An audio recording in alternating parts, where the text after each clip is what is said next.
Calenture. The horizon is marked by the still sculptures of dead gulls. A young man floats off slowly on the ravishing vine of a cold deep on a fragment of a boat shorn from travels, to anywhere more than the last lees of the brine.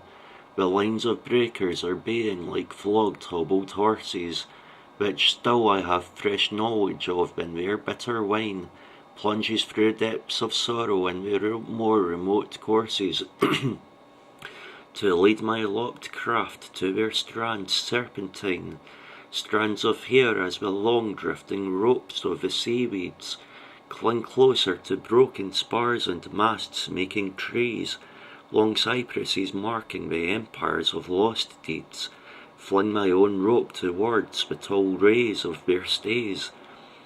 I've rode lame and limbless where stars fall in gold ladders, upon the brinks of meridians marked out in racked ways, let my hull find its harbour in coves decked with lost rudders, against whipped yelping vaginas of Virgilian seas, upon the broad and barked alleys of shattered ships' azures, of dead singing tropic zones wept from a windlass, of skies circling torched from the points of Bataris, that masked drifting chimeras straddling sunk stevedores. I've sailed far from hemispheres to keys that are ghost ports, where burning fleets through a blanket in nights of pitch flares drew past reefs where haps blind Polyphemy still gibbers, to reach the charring flotillas with gales saw the sports made with surfs by vague moon shadows of dolphins, past the calcified forests pink as birch scalloped skin, beyond lone markers of kelp adorned as emerald brooch pins, by the lost fingers of winds and placid mists grey as tin. Still I conducted my journey through impassive Cape sand, under vaults of burnt ozone's rocks where shitty stray feathers made quills which wrote in muddy ink where nothing whatever's, dead epistles that float in zones of soaked and draped sands. 5 miles under tide are where carved plunges cased in magma, which house dark gods in their arches of dead cities once born, where comets weep where methane sperm in worlds of ammonia, and galactic arcades millennia from blue eyes of vaults our own. I could have drunk myself too deeply down neath lonely quasars, under spherid flights of seraphs white and prison lakes of fire, caged in shadow chauffeur rivers, swept wet dead in neon cold mirrors, gliding Ferris wheeled in quivering pools of liquid cloistered choir, or where past and sadly ancient songs of nymphs asleep awaking, in the waves below we souls that sob in shut and burning bars, above the twittering kingdoms pulse and distant flutes and lyres sing, or pitch tides hushed and modal ridings on their glittering guitars, where the fountains of whale spouts hail the phantom of Jonah, auroras made with her side split marked our cold Caribbean, where gliding scents of late jasmines recreate their corolla that unfolds tiger tones of garments made once in Midian, where clouds hide the faces of pale crucified children, star-strapped to the mainmasts of sunburned coronas, which burst out in golden winds of shackled striatas. I was lapped by that scaffold where the red sky bursts open, in the tattering slashed tracks of a diamond-marked pen. Beneath the violent veneer of the circling billows, the keel's drift lifted the skin of the crystallized rainbows, caught in the mirror of mortis-locked diluvian ocean that made its beam capsize fragile as a freshly torn wren. I heard and saw thunders through the white gems of skylights, and tumbled under the cold foam that hurtled and spun, and drank the roaming residuum of the menstrual moonlights that flooded heavy as breast milk on the rim of horizons, through obsidian pathways pitched in silver-laned seas, reflecting skies raked with razors when the bright bursts of suns were chased away by their shadows and the frail wings of breeze. Across the liquid green perils I saw the dead troops of seagulls, flagellated in trails by those fine things of the deeps, regrazing their eyes hungrily on slack-wired cherry virginals of white coats traced with crimson where innocence sleeps, on what it was like once to hunt for the fresh crills, to fish on the sheer backs of stalls midst the steeps, of swift withering billows will whip me with sparse bills, splay my white throat quite open neath the towering heaps, of the long ships spraddled on the long backs of water, gilt corpse in a halter of planks have me feel her, the bride of grey Neptune held rein-by with tow ropes, flog my locked shanks beside her, let us taste psychotropes, of the mixed marks of wind-raddled fermentings of seaweeds, satin hails, tones of metal midst the verdigris gateways, of keels claimed as heirlooms to the soddens and sandieds, the long flickering tendrils of green terraceways,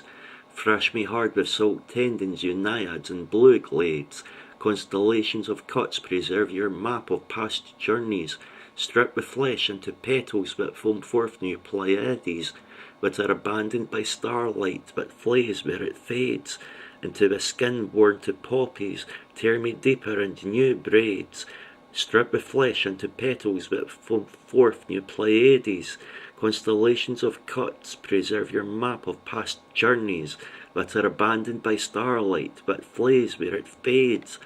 Why would lay for an age in the deep hanging gardens, and sing to the black spiraled winds around vine trees, flower to drink of different substance when hardened. A dry soul made a lost child in the ash tracks of lays.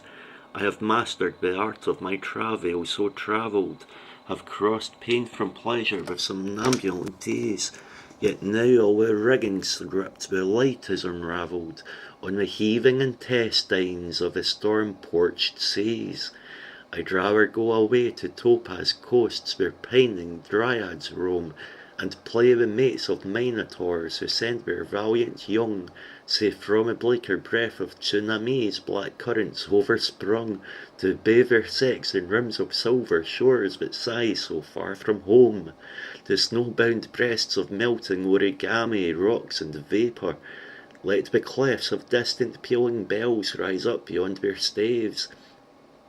to faces of drowned gorgons bleed the cliffs of our colour, when the slate that stings a sea-made souls in silent coca eaves, past all that sunken spray above where always comes another. Ah, say, mother, now the floats let go, I skip below the waves, once fought before support with spurned effluvia. Ah, mother, now I ride no plank of loosened arms when dawn upheaves,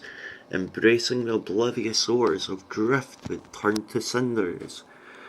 In the chorus of hushed gongs afar, the songs of dying angels, flitting zephyrs from the palsied lands of pale pubescent martyrs, bound on idols doomed to bleed and dream of sunken citadels. I could have seen those Doric columns in the cold grip of a fever, now housed by drowning titans from a starry ways past time, rocked to sleep so soon forgotten in their deep windless forever, not gashed here where Poseidon's hand writhes in its rhyme, and it's no part of my own interests to bow down here, father, to the cold pain of a day's frost when night's preferred. Ah, long patch of light seasoning heat hurts my sight rather than sensitive blackness with its cool tintina, buellation when warmer waves lap on the islands,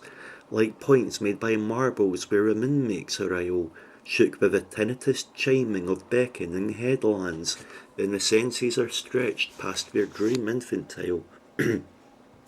and phrased with new feelings of floating past meadows, in these radial straits that change to visions of green, and the tides turn to grass that gulps the vision and swallows, variations through verdance down to shades of no sheen,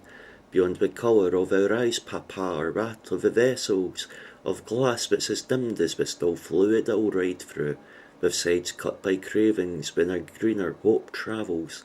to unseen hills of a fresher shade set through the blue. Now that is magnificent. Literate listeners and readers will realise the debt that owes to Rimbaud's Le Bateau Ivre. However, I think that actually holds up very well in comparison. For starters, it wasn't really meant to be imitative as such. Beyond me paying credit to a writer I happen to like, I'd been suffering a period of alcohol withdrawal before I came up with most of it. I came up with half of it in my sleep. Writing it was very fast and very easy. I just decided to take Labato Leaves' vision of what it's like to withdraw from alcohol, which is actually what the poem is about, while acknowledging the amount of damage which your chosen substance, which you've been relying on for your visions, has been doing you, and I cranked it to 11. I still can't fathom, even though that was written 14 years ago, the fact that I was being rejected heavily even then. I don't know what we want. Because that, to me, is very great poetry. And its rejection just basically shows that modern editors are absolutely culturally retarded, and we shouldn't even be in the positions of power that we're in if we don't have any taste.